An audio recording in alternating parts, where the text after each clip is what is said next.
Welcome to The Explainer. You ever wonder how a small local business actually gets you to trust them? I mean, just from their website?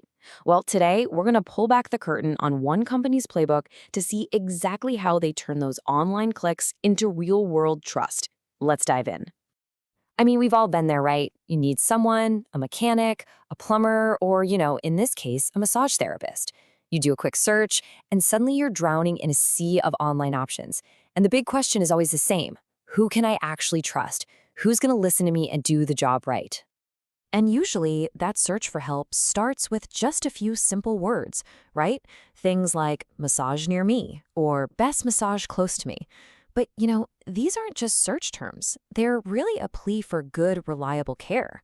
So today, we're going to look at how one specific local business, Brandon Massage Oasis, actually answers that call.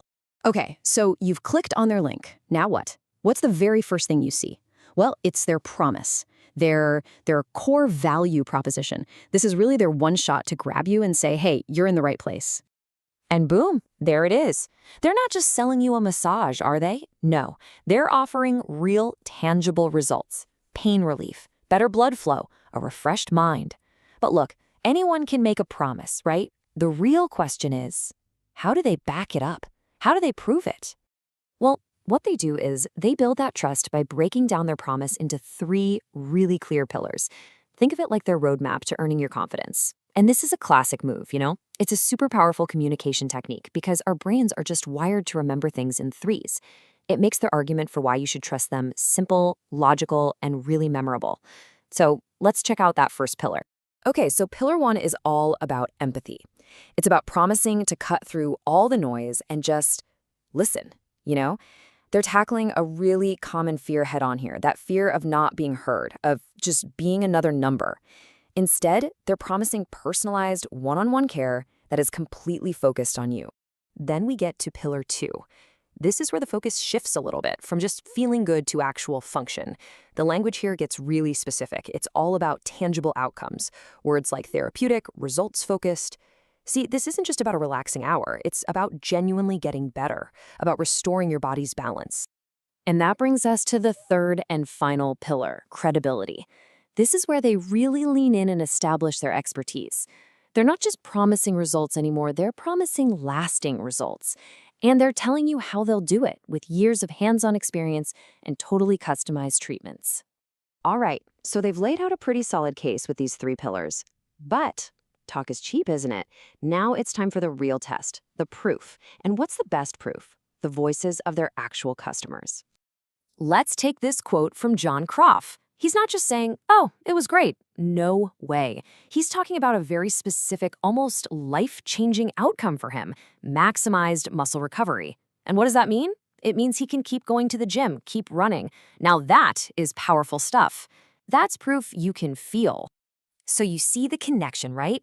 The business made a claim, health-focused results. And right there, in John's own words, is the proof: maximized muscle recovery. It's a perfect, direct line from what they promised to what he actually experienced. Okay, and then we have Alan Wright. Listen to his words: very professional and knowledge. This one's a little different. It speaks directly to the team's expertise, not just the physical results. And again, look at how this connects. The promise was experienced professionals. The proof, from Alan, is that they are very professional and knowledgeable. See how that works? They're building this rock-solid case for their credibility, one real customer review at a time. So what's the big takeaway from all this? Well, what's cool is we can actually take their whole strategy and turn it into a handy little checklist, not just for finding a massage, but for finding any quality service. All right, so think of this as your new secret weapon for finding great service anywhere. Just ask yourself three questions. First, do they promise to treat me like an individual? Are they actually going to listen to my specific needs? Second, are they focused on getting me real, tangible results? Or is it all just fluff? And third, do they have the actual experience to back it all up? Seriously, keep these three questions in your back pocket, and I promise you'll be able to spot quality from a mile away. So, we've just deconstructed how one small business builds that crucial bridge of trust with its customers. But now, I want to turn the question over to you. What does expert care really, truly mean to you? What are your non-negotiables when you're looking for help? Because at the end of the day, the best service isn't just about good reviews. It's the one that meets your unique needs and actually earns your trust.